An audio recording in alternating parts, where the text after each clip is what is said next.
Okay, here we go. Another nice new edition of Celtics Beat. Welcome everybody in. It's great to have you with us. I guess it is a milestone show. This is number 400. Granted, I haven't done all 400 of them, but or probably even close to that, quite frankly. But it's great, nevertheless, to be here for this one. I know we had talked about the idea of breaking out Bob Ryan in a robe. Maybe we'll do that next week. But right now, with the trade deadline upon us, just as we talk, it's about 48 hours, 50 hours away. I know obviously a lot can change in that period of time, but it is coming up Thursday afternoon, 3 p.m. And who better to discuss that with, aside from, of course, Evan Valenti, you all know Evan, than with Matt Moore from the Action Network, who has joined us on this show before, is always fantastic, and also threw out some news just yesterday regarding the Celtics' pursuit of not only perhaps Aaron Gordon, but Evan Fournier. We'll get into all of it. Matt, how are you, man?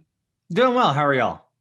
Good. So, all right, let's just, let's dive into this here, because in the last, I don't know, 24, 48, 72 hours, whatever it's been, you, Keith Smith, Kevin O'Connor, Sham Charania, Sam Amick, I feel like I'm forgetting a couple people. There's been a lot of you guys reporting kind of similar information with regard to the Celtics and Aaron Gordon in particular. So tell me, who's cheating off somebody's work in class? Who's just copying the guy next to them? I don't think anybody. I will say this. I think it's interesting when you look at the market, because the trade market is, you have all of these different reporters that are speaking to different people, but the same information gets around. And then obviously, like, once you hear a tidbit, you try and chase it down. And I just happened to luck into some good timing on something where I got enough information from enough people to feel good about it. I'm not necessarily a huge news breaker. And one reason is, like, I try and be pretty selective in terms of, I want to have multiple people that can confirm something to know that I'm getting a pretty good perception of what's going on.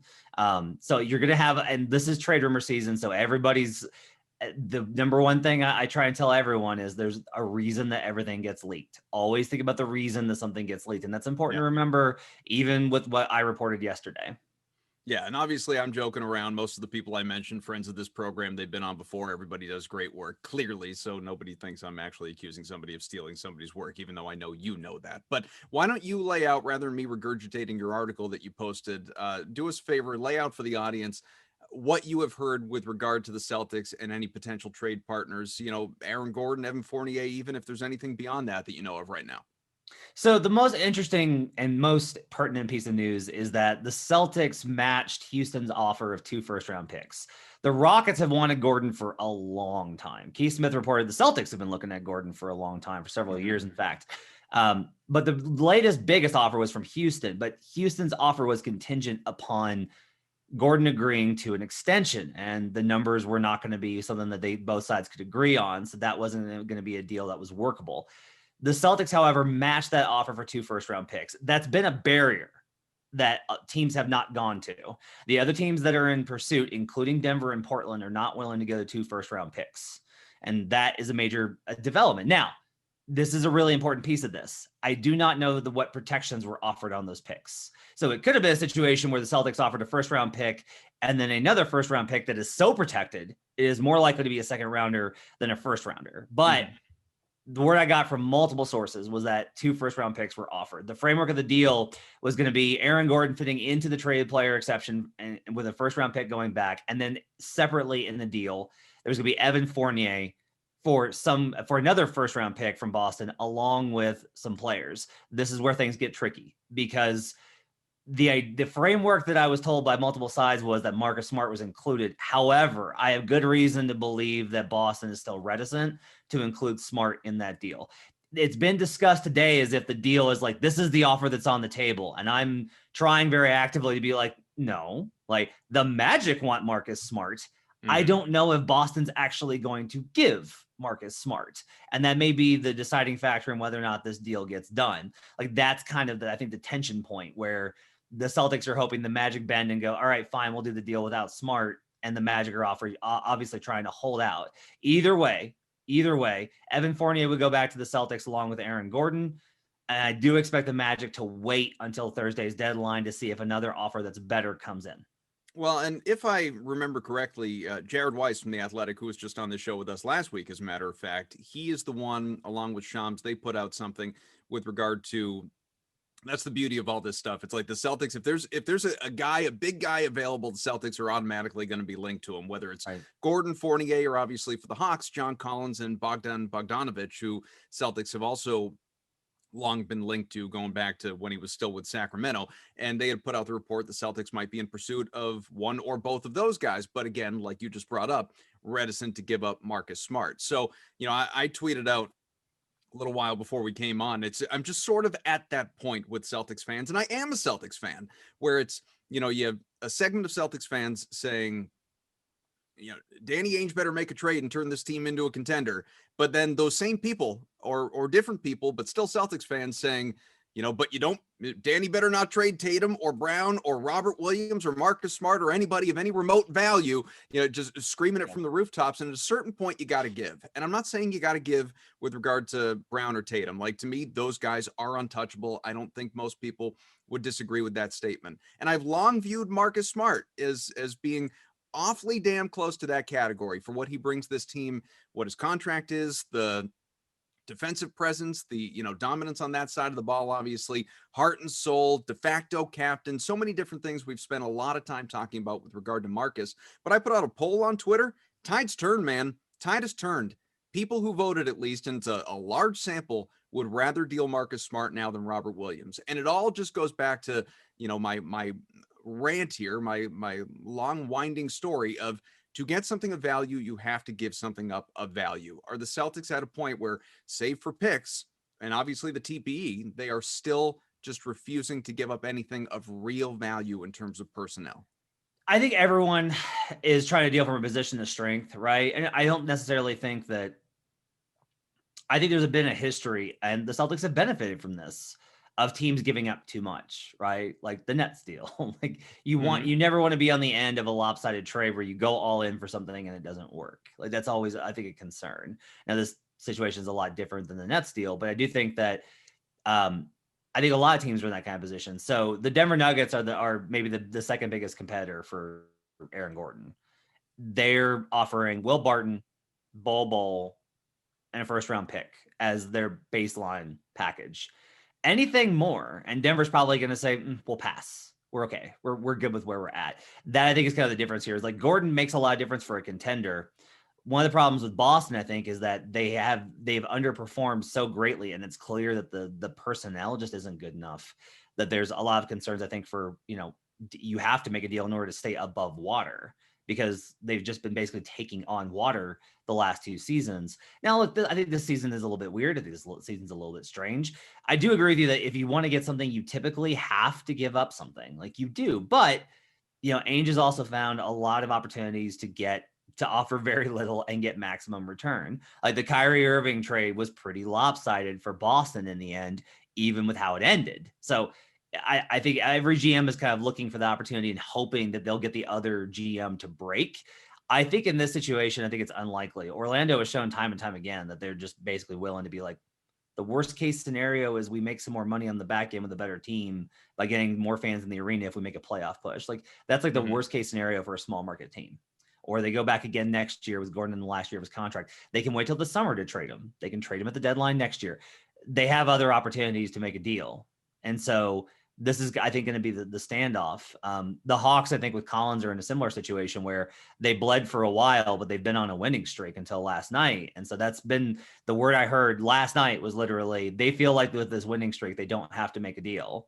And then they blow a 20-point lead to the Clippers because that's how the NBA goes. And that's why you shouldn't make decisions based off of short-term winning streaks in the regular season. This is all to say that I'm with you that I think if Boston's going to make an upgrade, you're going to have to move somebody of consequence. And Kemba Walker simply does not have the value on the market. They're open to moving him. Nobody wants that contract. Yeah. But if you're going to move anybody, Marcus Smart is probably the most easily movable deal of all the assets that have value. Nobody's going to be like, ooh, Peyton Pritchard. That's Aaron Nesmith. That's not happening. Smart's the only one that you have that can get the kind of return you're looking for. I'll step aside for Evan in a second, but with Aaron Gordon, because Keith Smith, as I recall, was the first person to tweet out kind of what Orlando's looking for for many of its players in potential trades, whether it was Gordon, Fournier, Vucevic, Terrence Ross, guys like that. And he had put, 2 first-round picks and a young player, I believe was what it was. And regardless of what you think of Aaron Gordon, that price to me just seemed high. And I realized market value, depending on, if someone's willing to pay it, that's where you got to go if you really want the guy. And he's young, he's 25, he's nowhere even close to 26. He's shown promise. He's a guy who a few years back gave you 18 points a game. He can shoot reasonably well. He's shooting well from 3 this year when he's been out there. He's been very injury prone this season anyway. He's only appeared in 23 games. He has 1 year left on his contract. I get the upside of Aaron Gordon, especially considering the position the Celtics are in offensively, defensively, all around. Like a guy coming in like him, especially him and Fournier, it would make a difference. It really would. But at the same time, 2 first-round picks for Aaron Gordon, it just seemed high to me. So I agree with you. I was skeptical anybody was going to match the Houston's offer. Like, I was floored when I heard Houston offered it. I was like, two first rounders for Aaron Gordon. This is what's kind of interesting, though. Someone reminded me of this. A GM actually reminded me of this. So, like, well, you remember Covington got 2 firsts. Yeah. And Drew Holiday got 5. Like, the market has just been absolutely blown wide open because of some of the decisions that teams have made. Teams have basically said, we're willing to give up draft equity to get a guy that we think makes a really big difference for us to go for it right now. I think that follows the Warriors era where everyone was like, there's not really a need to because we can't win a title. The Lakers don't feel insurmountable. None of the teams in the Eastern Conference feel insurmountable. And so I think there is an openness to that kind of idea. Again, this is where I do think that the protections come into play, right? Because I think if you look at the terms of what was offered and you're like, yes, technically it was 2 first rounders. That's a lot different from it was 2 guaranteed first rounders. Right. That's entirely different. And those are entirely different from 2 unprotected first rounders. Mm-hmm. Like the value on these picks is really important when we start to talk about it. So even though you and I may agree that Gordon's maybe not worth 2 first rounders, is he worth 1 first rounder, a conditional first, and some pieces? Yeah. Or even 2 firsts that are both lottery protected or something right, like that. Right. Yeah. So like that just changes the value, I think, on these things quite a bit in terms of how we assess that. But I am surprised at the kind of market. And look, this is not just with Gordon. The going price for Lonzo Ball right now is a young player under 25 of some value and a first round pick. That is what the Pelicans want for Lonzo Ball, who they have no intention of signing as a restricted free agent. So it's like, you're just going to lose him for nothing. And they're still like, yeah, but if we're going to trade him, this is what we want. But this is just where it's at. And teams are just going to have to decide where they're at with their draft equity and how much they're willing to give up.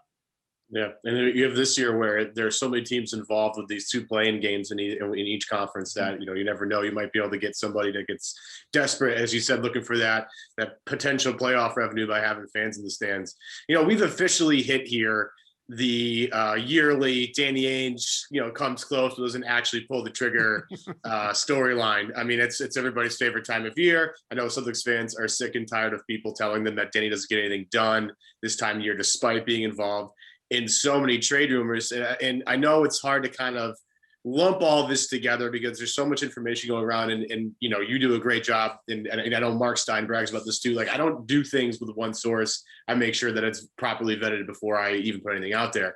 Does this particular trade deadline, when it comes to Boston, feel any different than the others, considering how desperate the Celtics might be with this particular team? Or does this just feel like business as usual here? So a couple of things here. I think it's interesting that there's been an acknowledgement both publicly when Danny Ainge went on radio and said, this is not a championship contending roster. Like, for him to outright say that is a sign of where they assess the team. And that sends a signal to everyone. 2, like the executives I've talked to have said, like, yeah, it does seem like Boston is more willing to actually make a deal this time. There seems to be more urgency with the talks rather than the usual, well, you give us the world and we've got these like shiny pebbles that we can give you. So it seems like there's maybe some of that, but here's the other thing I'll say. Teams are also taking advantage of that perception, right? Like, I don't think the situation is different. I can tell you, like, one reason that I wanted to get multiple confirmation on this is the type of thing that you leak if you're trying to get the market up for Aaron Gordon, is that the Celtics offer 2 first round picks and we're really close to a deal and the Celtics really want him. And I have reason to believe that all those things are accurate based off of the sources that I spoke with. But there's still that part of me that's like, you know, these things evolve very quickly. And Boston, by the time that we're recording this, could have moved on. Like, that's one of the things that people don't understand about the trade deadline talks. So much of this stuff happens, and by the time that it gets reported, it's already over. Teams have already moved on. Like 2 days ago, it was John Collins is the hottest name on the market, and all these teams are interested in him. And literally last night, I heard like they're moving away from talks. Now that can entirely turn back around in a day if somebody else comes in with a major offer. Like it's such a liquid situation in terms of how these things evolve. I think that has to be considered. Do I think the Celtics make a deal? Yeah, I do. I have a hard time seeing that they're looking at this team, which is basically a 500 team with Tatum, with Brown playing the way that he is, the cupboard, like they no longer have the Nets picks to fall back on, and just being like, yeah, that's good enough. I mean, I guess we're just going to be fine. That doesn't seem like the kind of thing that Ainge, that has never been the Celtics approach under Danny Ainge. So I expect them to be aggressive. We'll see if the price winds up right and if teams wind up playing ball and if they get the best offer out there. But I expect Boston to be on the phone right up until the deadline. There have been a lot of names out there. Again, Gordon, Fournier, Collins, Bogdanovich, Vucevic obviously has been one we've talked about for a long time. Now, earlier today, and this wasn't a Boston link per se, but Vince Goodwill over at Yahoo tweeting out an article about Indiana, and that the Pacers are going to be listening on Malcolm Brogdon, on Domantas Sabonis, shockingly enough. Now, if there's any truth to that whatsoever, like that's one of those guys. I've been talking about this for years, since I watched Sabonis in the tournament in college, destroying my Syracuse team. That this is a guy I'd love to. I'd give up almost anything, obviously not Tatum Brown if I could avoid it, but almost anything for Domantas Sabonis to try and get him into Boston. What is the likelihood that you think a guy like that actually moves, never mind Boston, but in general, actually moves? And of all these names that we have just been obsessed with in recent weeks, Celtics fans, is there one that you think is most likely to wind up in Boston if in fact Ainge does execute a deal? So oddly enough, I heard chatter about Indiana a few weeks ago, and it was so outlandish that I pretty much like sloughed it off. And I'm not confirming any of that now because it still sounds nuts to me. Vinny Goodwill's a solid reporter. I've known him a long time. Like he's a guy that oftentimes has reported things and people have been like, that's not true. And then it turns out to be true. So like, I tend to trust Vinny on these things. The other thing you have to keep in mind here, if you're trying to figure out like, why would they do this? Why would they possibly do this? You need to keep in mind what the pandemic has done to income, to revenue. You have to keep that in mind. That's a big factor for these small markets. It's one reason why a lot of teams are considered sellers at the deadline. Is it's got nothing to do with where the team is at, and it's got everything to do with where ownership is at, with the kind of losses they've incurred over the last year in business, not only from the NBA side, but from other businesses. Now, Indiana's done a pretty good job of running a tight ship. They're pretty disciplined. They're not a reckless organization. They've a longstanding organization that's been responsible all the way through. I've got no reason to think that's a problem, but that would explain a lot of these kind of issues, or why they would be looking to explore Sabonis. I'm still skeptical it happens because this is one of those things where, yeah, like they're including him in talks, but there's a big difference between including him in talks. Again, it's like, yeah, you can get him if you offer 17 first round picks and your best young player. Like that's not a real thing. No one's going to do that. Right. So I think that until we see it, I'm kind of skeptical of it happening. The other thing I would say as far as Boston goes is just, look, I think the most likely scenario is Gordon, just because of what I've heard on Collins. But there are other names that are out there. Like they've been linked to everybody and they'll continue to be linked to everybody. And it may be one of those things where the Magic keep talking and the Magic are like, all right, well, look, if not Gordon, what about Vucevic? And they work on something different. Like there are all these kind of options that can happen. The one thing I will say is that if Boston's willing to give up 2 first-round picks, that gets them in the door with a lot of teams. That gets you in the door with a lot of options for anybody that's on the market. However, they are not alone in their competition. Miami is actively pursuing upgrades all over. They want a rim protector. They want wing help. They're offering a lot of guys. You've got Golden State that's doing the same. They want wings. Denver's in the market for an upgrade. There's competition on both the buyers and seller side. That leads, I've said that, and people have said like, so you think it's going to be a pretty, busy trade deadline? I'm like, well, no, because the buyers all want to pay nothing and the sellers want to pay everything for all of the riches in the land. And you're going to have to find a middle ground in order to make a deal. I will say that it sounds like the Celtics are being the most reasonable in terms of if they are willing to part with picks, or not or if they're willing to part with Smart, I think that gets them in the door on the majority of deals. So it sounds like you think it's feasible that the Celtics do make an impactful trade. Now, Aaron Gordon would be an impactful trade before Thursday's deadline, and not use the TPE until the offseason. I think it's possible. I think the Gordon deal needs the TPE. I think a lot of the deals that are required uses the TPE, but they have some flexibility. They've floated a bunch of different options. I think they have some flexibility, but I would say like their number one, from everything I've heard, all talks have begun with using the TPE to absorb stuff. Yeah, and when it comes to Gordon, it's just like this team, you look at the way they're built, this team is frustrating to watch for multiple reasons. I mean, they have a fun roster when Jalen and Jason are on the floor at the same time, but when one of them exits the floor, it just becomes a mess. And I'm not trying to be too harsh here, but it's a disaster this year in comparisons to what they've been able to do with other rosters, especially when you look at the way Brad Stevens has been able to utilize guys that have no business winning basketball games and been able to push some teams. I've been really impressed with that, and this year's been the complete opposite of that. And you bring in Gordon, and this is a team that needs help offensively when one of the Jays is on the bench. And defensively this year, they are a mess. And it's been the weirdest, I think, part of this season for me watching Boston, is watching a team that just doesn't have it at all defensively after so many years and so much data of them being a top tier defensive team year in and year out, despite the personnel. In your opinion, Matt, does Gordon coming to Boston impact them more on the offensive or defensive side of the ball? I think he impacts them more on the defensive side of the ball. There are certain situations where he's not able to guard 1 through 5. He had troubles last 2 years in the playoffs with certain matchups, but he is a very good defender. Like he is I would definitely put him, 75th percentile and up defensively. I do think that offensively, it's going to be kind of interesting because the problem with Gordon is his inconsistency, and Celtics fans might be frustrated with that some nights, he's going to have 23 and 6, and then the next night he'll have 12 and 4. And that kind of variance is going to be, I think, a little bit distressing. The fact that he's shooting 40% from 3 is a big step forward. You want to see that consistency going forward. I think that's an issue. My biggest concern, honestly, is about mentality. Gordon has never adapted to the role that he would be best at, which is essentially a Sean Marion type of role where he fills in the gaps.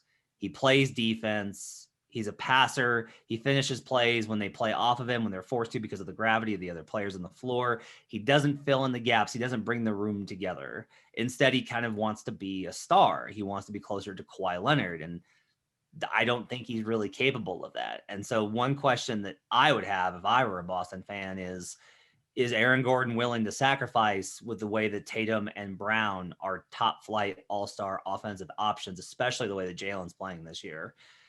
I think that gets a little concerning. And then you got to think about Kemba Walker and the best way to use him. Kemba's not a pure point. He's a good passer. He's a really good passer, but he's not a pure point.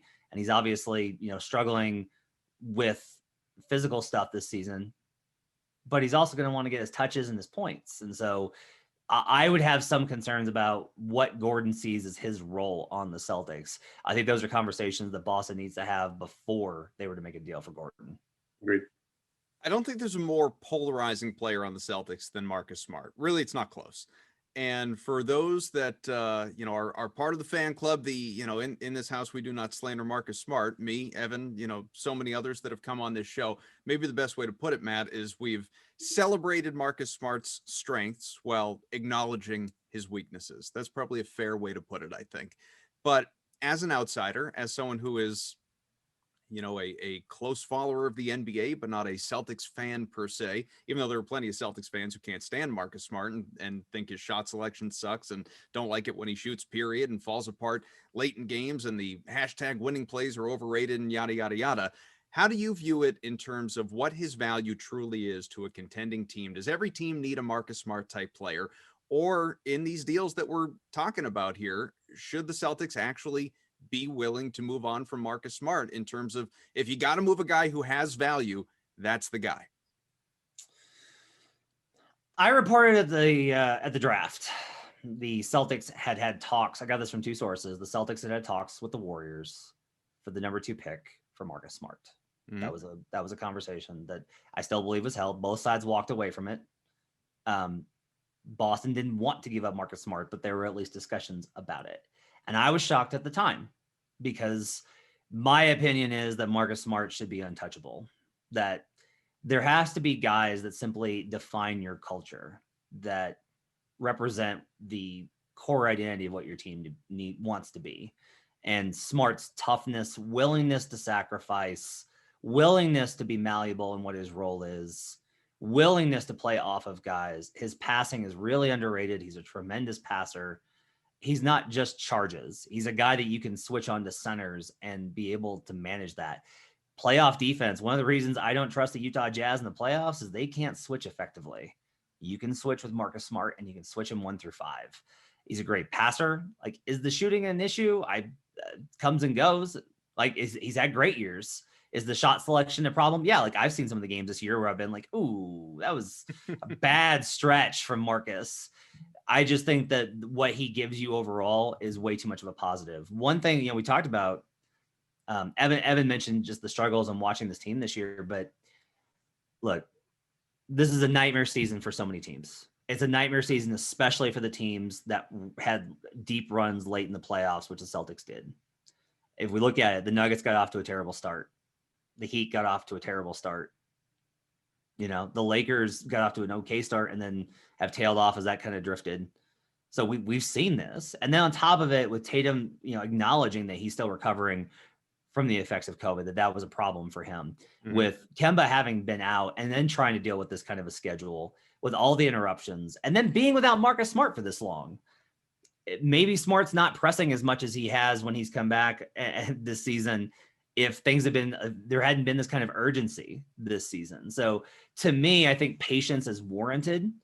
I think if you can get a deal without including Smart, that's the way to go.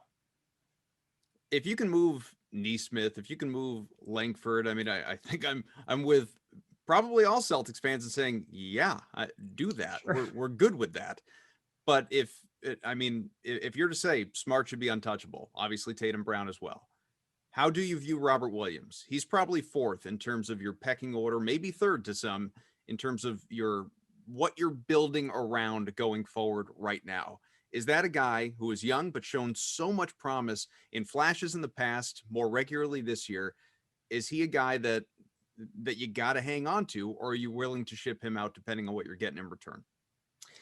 It's tough because I've loved how Williams has played this year. So the last 2 seasons, I was very high on Grant and very low on Robert. That's where I was. I was like, Robert doesn't know where he's going. It's all effort. Like, it's cool that he's got like athleticism, but he's got no real sense of timing. And then with Grant, I was like, oh, look at all these heady plays and how he can operate as a short roll. And then obviously like this year, it's been the exact opposite, where I just like Robert's just been amazing when he's been on the floor, and Grant has struggled so much, and all the numbers bear that out.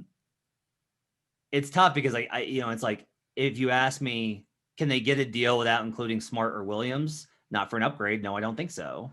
Like, I would be very surprised if the Magic were just like, yeah, we'll take the 2 first-round picks and Romeo Langford.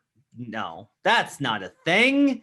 I would be shocked if that's the case. If they can pull it off, then congratulations on hypnotizing Alex Martins and the Orlando Magic. But I don't think that's realistic. It's tough because Smart is so endemic to your identity, but Williams has played better. I think he's been a more impactful player this season. Mm-hmm. So the question is really, I would look at it more from, honestly, I think if I were to look at this, I would look at it from this perspective. You acknowledge that Tatum is like the franchise, and you're going to have to maximize him. Like, he's been good. He was great his rookie season. He struggled his sophomore year. I thought he was great last year. This year it's been up and down, but there's a lot of things in the middle of that. Mm-hmm. The question is, for me, is like, how do you optimize Jason Tatum? Does Marcus Smart optimize him more, or does Robert Williams? That's the question I would ask myself before deciding on which one is available in trade talks.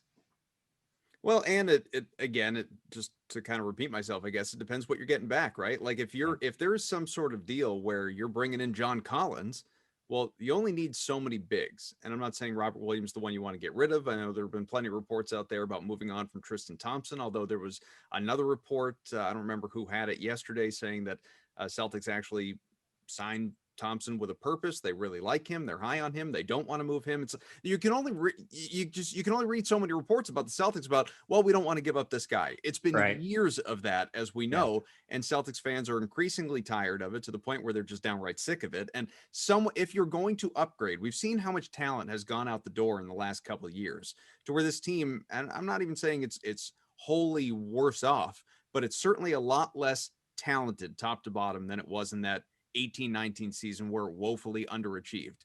There's only so long you can sit there if you're Danny Ainge or anybody else and say, we like this guy too much to part with him. Like, no, no, we're not going to give up, Shemi Ojale. And like, clearly they would right now, but you get my point. You can't be in love with every guy if you're looking to upgrade this team.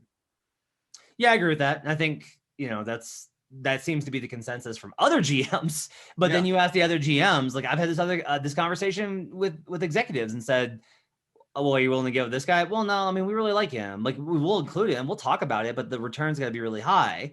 Okay. Well, what about this guy? Same deal. It's like, do you want to upgrade the team or do you not? Like that has to be a decision that you make. But I also think that there's a lot that goes into this in terms of the perceptions too, right? Like losing a trade is a real killer for GMs. That's a real killer. And it gets you destroyed in the media, most especially. And that impacts, and that stuff does get to ownership. Now, I think Ainge is interesting because I don't think that like Danny's had so much success. Like Ainge has had so much success. Why would he be as concerned about it? Like it should just be, does this make the team into what you think it does?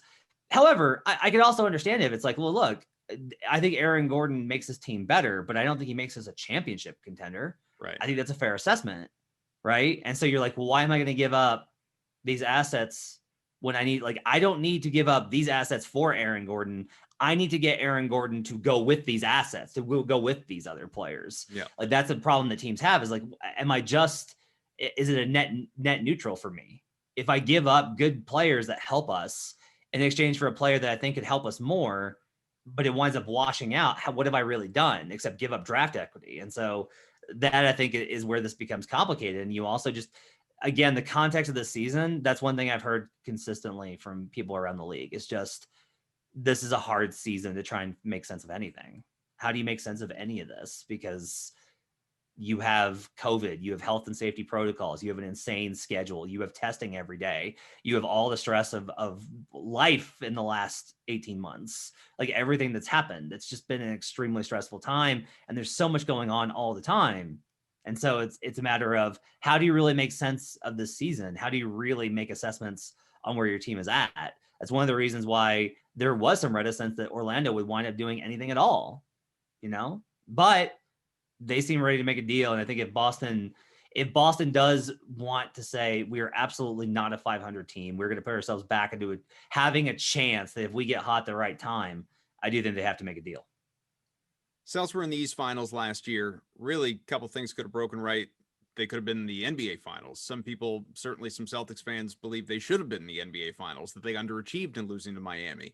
So 3 trips the last 4 years under Brad Stevens, who I think gets woefully, I've used that word already, but just, unnecessarily panned for some of the failures that have happened over the last, almost a decade that he has been here. Nevertheless, where this team is right now, as we talk, they're a game under 500. Do they have what it takes on the roster without, the only real turnover, they lost Gordon Hayward. And that, to me, I think the importance of that was underscored in the offseason when they did lose him. And I think that is shown with how he's performed there in Charlotte. But generally speaking, most of the roster is what it was last year, absent Hayward. Do they have enough on the roster to figure it out, to get back to where people believe they are capable of being, where they should be, where they were last year? Or is this the group? Is this what it is? I think they do. Here's one thing I've been thinking a lot about. The Celtics have been great in situations where they're underdogs. Let's go back before the Kyrie trade. Let's go back to those Isaiah years. That roster wasn't great. It wasn't. Nope. They made the Eastern Conference Finals with a not great roster because their entire identity was like, we are going to outwork you. Like, we're going to play so hard and so disciplined and so smart that we're going to get past you. We're going to beat you with collective team basketball. That, I think, has been missing this year. And I attribute a lot of that to the inability for guys to give the kind of regular season effort that they need in the context of the season with the testing and the schedule and everything else.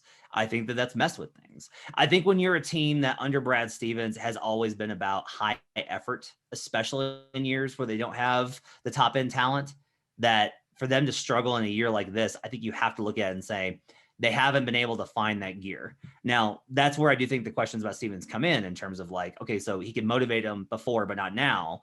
But then I also go back around and go, maybe in a regular year, he's got them like over competing and going over their heads. And if they get into a playoff series, Tatum and Brown are guys that I trust.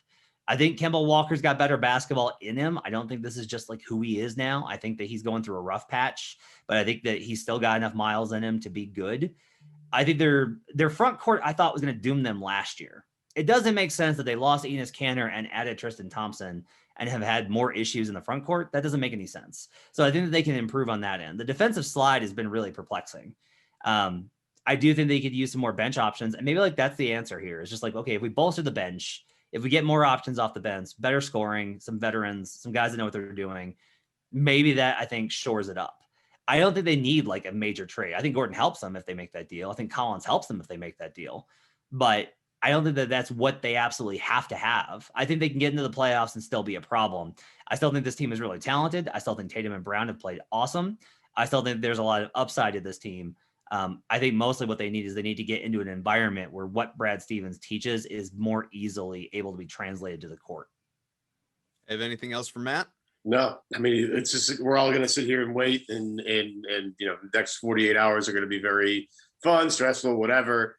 Just, hold on.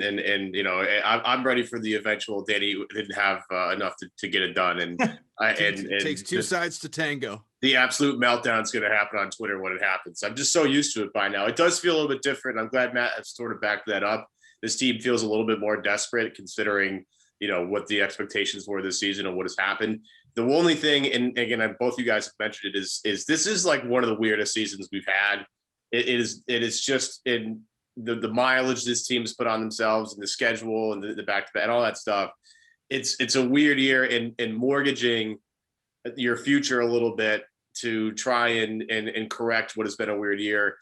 It doesn't sit well with me, but what also doesn't sit well with me is like waiting for the offseason to use that TPE when you think there's more available and there really is. I mean, there's so many questions and it's one of the things that as I sit here talking to you guys about basketball, I mean, I would kill to be a GM of a team, but like that, it must be, if you're Danny Ainge or any GM in the league right now, it must just be an extremely stressful and confusing time because you have no idea how to make heads or tails of the season, especially when you're Boston. And again, you haven't been fully healthy the entire year. And as much as people want to like poo-poo Romeo Langford, like he had made a couple of different improvements over the years. And I'm curious to see what he brings when he finally gets on the court. So I'm excited because this is a really exciting time of year. There's news going on like crazy, but I always temper my expectations with this stuff because it, as you also said, takes two to tango to get a deal done. Going to be an interesting time, no doubt about it. Matt Moore, of course, Action Network does a phenomenal job. Always grateful when he is available to come on and join us here, talk a little Celtics. Hopefully that, I don't know, put some people in a good headspace. We'll find out over the next 48 hours, like we said. Matt, we'll let you jump out. We're going to continue on for just a little bit, but thanks so much for coming on. Thanks for having me, guys. So continuing on for just a little bit more, Evan Valenti and I mean, major takeaways from what Matt talked about, I guess, for me, frankly, I'm surprised that he thinks the Celtics can figure it out. I heard Paul Pierce say that on TV the other day, and like I expect that from Paul Pierce, from someone who is a national writer covering all these teams and watching all these teams closely, and just seeing the consistent inconsistency from this team and the consistent lack of effort and energy and give a bleep that the Celtics have exhibited over the course of this season. Quite frankly, I am surprised to hear Matt say he thinks that, they can still recover even without any roster additions or changes of significance and be a problem in the postseason, almost as if, health and effort just changes everything, which I mean, I guess to a degree it would. I'm just not a believer that all of a sudden the effort is, that switch is going to flip, F. Well, again, this is a team that's going to have two guys that are all-stars, and you look at whenever you look at a playoff series, it's like, all right, you start matching up who's the best players are going to be. Boston's going to have firepower to contend with some teams, especially if Kemba can figure out a way to turn this around. And he's going to play in back-to-back games and all that stuff. Hopefully, by the end of the season, so he gets used to it, and then they get ready for the playoffs, and he's going to be, hopefully off that minutes restriction. Smart will be, if he's on the team, will be off that minutes restriction. If they're at anybody, there's additions to be made. Especially if you look at Brooklyn and for some reason Kyrie and KD, if KD doesn't come back, we haven't seen Kevin Durant in quite a bit. I don't think he's played 10 consecutive games this year. I think I heard that the other day. You have Philadelphia with the Embiid thing. See what he looks like when he comes back from injury. Obviously, without your MVP candidate, you're a different basketball team.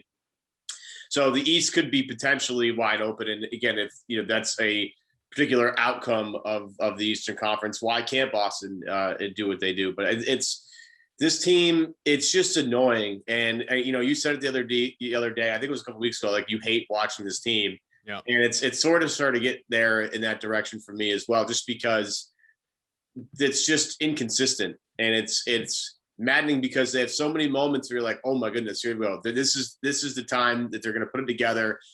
This is the energy they need, and then all of a sudden it's gone 5 minutes later. So I teams that have done things before, like if the LeBron James teams, they don't give you a full maximum regular season effort. You're like, who cares? They have LeBron James, right? This team can't afford that, and they're a game under 500.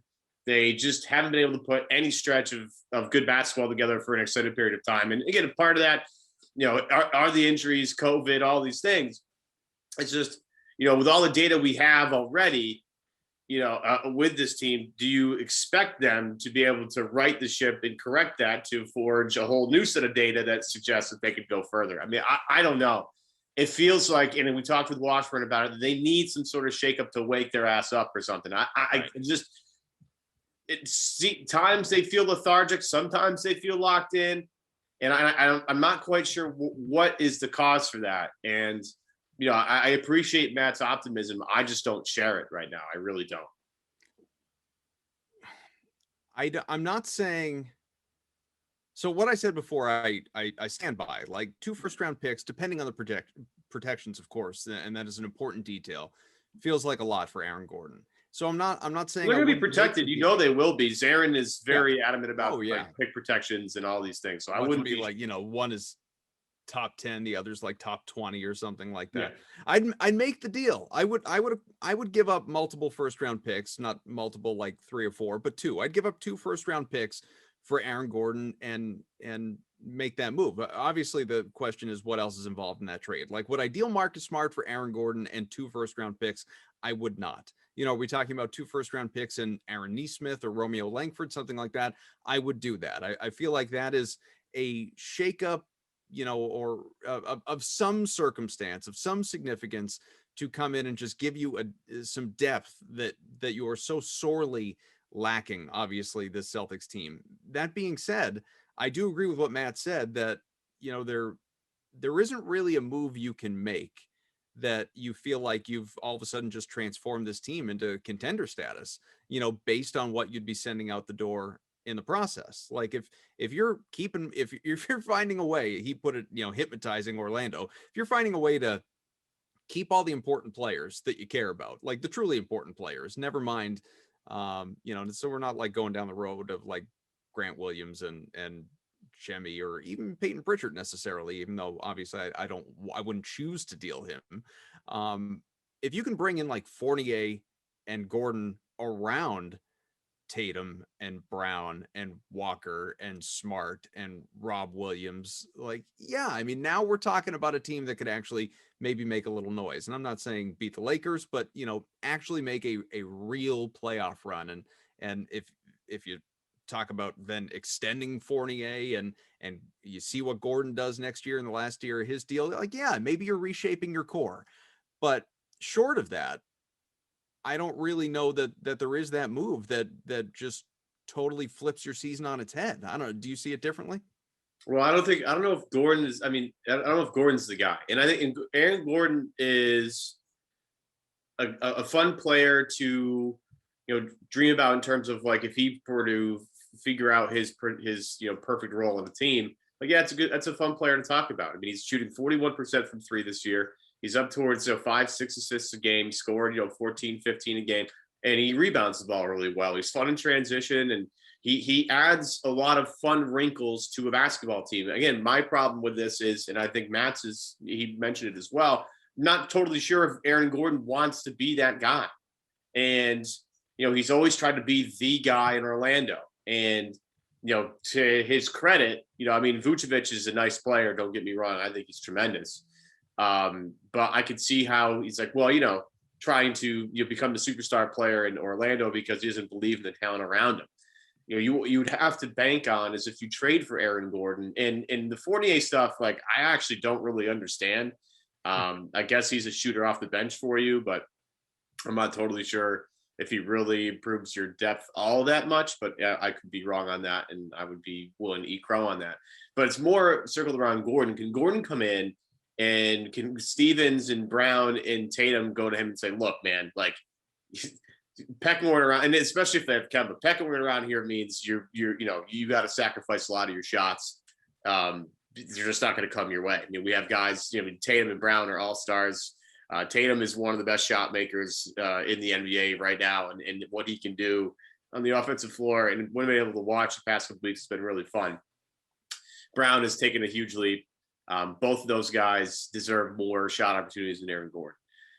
Gordon has to take his energy, which he has quite a bit of, and focus in certain areas. And look, if he were to become this switchable defender, point forward distributor sort of guy, then yeah, like, that's a really fun basketball team. But I don't know if I believe that he's capable of doing that. And I don't know if John Collins is capable of sacrificing the way John Collins would have to sacrifice if he were to come aboard, and able to, to sacrifice shots for the betterment of the team. Like, I don't know, especially because he wants. Don't forget, and it's not our money, but don't forget, like, he's a guy who just turned down 4 for 90 from Atlanta. Right. So you could be giving him a hefty contract in free agency to justify the trade and then keep him. The only guy that you can talk about realistically of being like, oh yeah, I'm totally, absolutely 100% positive that he would be able to, make himself malleable to be the best version of himself on this team. And that's Sabonis. And we both think there's absolutely no shot in hell of that actually happening. So dare to dream. Yeah. I mean, that would be the guy. And I would offer an outrageous amount for Domantas Sabonis. And I would be willing to say bye to both Smart and Time Lord if that came down to it. I think take both. Absolutely tremendous. And he would be, again, that's the type of guy you wouldn't have any questions about sacrificing the union to sacrifice better than the team. You wouldn't have to worry about that with it. But I mean, I like Aaron Gordon. It's not like I don't. Maybe a change of scenery for him in a bigger market would really do wonders. Boston has coveted him apparently for the past couple of years. And you go back to the draft, there's that great picture, I think, of Aaron Gordon on the tee, like falling asleep with a basketball in his hands. I think he might have had a workout with Boston at that point. They've liked him for a while. And if Danny likes somebody and he tends to grab him, he tends to be right more than he's wrong on certain things. So, but that's the belief you'd have to have if you're Danny. A conversation with Brad, a conversation with your coaches and your scouts. Like, do you believe this guy can be a different player than he is? I just don't know if I see it, because I think there might have been too many bad habits already formed in Orlando. Yeah, I don't know that I'm sold on him. I really don't. It's like normally, like, I mean, for anyone out there listening that follows me on Twitter, like, I get excited over certain things, certain guys, and I don't know. Aaron Gordon has just never excited me. Like, yeah, go get that guy. It's like But what else? Like, I mean, what else? There's the problem you have is there's not a lot available. And if he's, it's not even just that though. Like, I just, even guys who, like, haven't been available in the past that Ainge has been seemingly obsessed with. You know, the Jimmy Butlers and Kevin Loves of the world. Like I feel like Aaron Gordon is, and he's still 25, like I said. So it's not like, man, that's it, ceiling's capped. Thanks for coming out, buddy. But what I've seen so far from him in the NBA, I feel like this guy. Not to go all Jeff Green on him, because I think he's a better player than Jeff Green, but I feel like he screams like this guy will never hit his potential.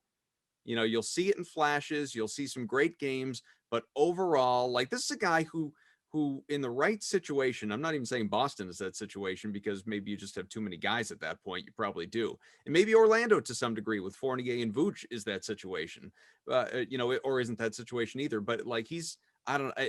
It's almost, when I looked up his stats yesterday, doing a little more research on Gordon, I expected to see him have 1 year that he's averaged 19, 20 points a game.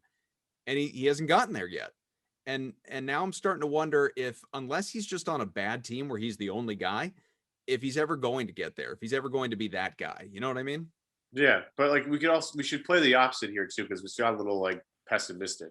You know, the optimistic version of this is like, he comes in, he gives them the scoring they need that they don't have when one of the Jays hits the bench. I mean, they clearly need some scoring. And Aaron Gordon, you know, he's had some really, really, really good games throughout his career. I mean, you know, most notably the 39-point effort he had against the Nets the other night. I mean, that's going to obviously turn a couple of heads. And you know, look, the Nets don't play really great defense, but scoring 39 points in an NBA game is hard for anybody to do. So if you do it, props to you. The other thing that you have to also consider here is, like, Aaron Gordon's never been on a team this talented before, right? You know, shots are going to be easier for him to come by than ever in his entire career, right? He's always been the focal point, whether it's in high school, you go back to Arizona, though that Arizona team was nice. Like, he was a huge part of their offense, and I'm sure he got a lot of attention. You know, goes to Orlando, you know, and he's a guy, you know, high draft pick, comes in, gets a lot of the defensive attention as he gets older, and then, you know, they fill out around him, but they've never really filled out a team around him that really benefits him, right? He's always been a focal point along with Vucevic in terms of how their offense is carried. Mm-hmm. So the flip side to us being very pessimistic about this is he's never been in a situation with more talent on the roster than this. And so his offensive opportunities are going to be a lot easier for him, sharing the floor with Jason Tatum, Jaylen Brown, Kemba Walker. You know, when you have that much offensive attention, you know, already devoted to the perimeter, life could be a lot easier for Aaron Gordon. He does have the ability to move the basketball, which this team, I think, desperately needs. Okay, let's just, you know, they become too one-on-one focused too often. And you look, Jaylen and Jason have become great one-on-one players. Jaylen has been fun to watch this year, just because he, you know, I didn't see the bag coming that he currently has. And Jason Tatum is just an otherworldly scorer and can score on basically anybody. And, you know, how Aaron makes their lives a lot easier is also something very interesting. Defensively, they're a nightmare sometimes to watch because they just seem lazy. They don't communicate as well. Maybe Gordon comes in, this switchability, and gives them an opportunity to you know, thrive in the defensive end. So, you know, I say that I don't see that I might not like it, but I also see the upside there. I'm not trying to say that I don't. And I hate the fact that people are going to probably kill me for towing the line on one on each side and not really picking a side. I've picked one. I'm, you know, depending what they trade. Like, if, you know, if Marcus Smart's included, I'm going to be pissed. I'm going to be really, really angry, and that's an overpick. But if they hang on to Smart and it's picks that are protected and it's whatever, then I'm okay with it. Fit wise, I have questions, but I also can see what they like about the fit. So it's a weird way of saying, like, pending what the deal is, I'll be happy or not. And the problem is we're speculating on what the possible deal is. Again, any inclusion of Marcus Smart, and I'm not happy at all. But if they find a way to get Aaron Gordon without giving that up, yeah, then I can definitely be talked into this, no question. And the optimistic stuff that I pointed out, I could easily just be like, yeah, I'm all the way in on this. All right, good segue to where I want to wrap up, which is this. I brought it up with Matt. We can talk about it quickly, the two of us.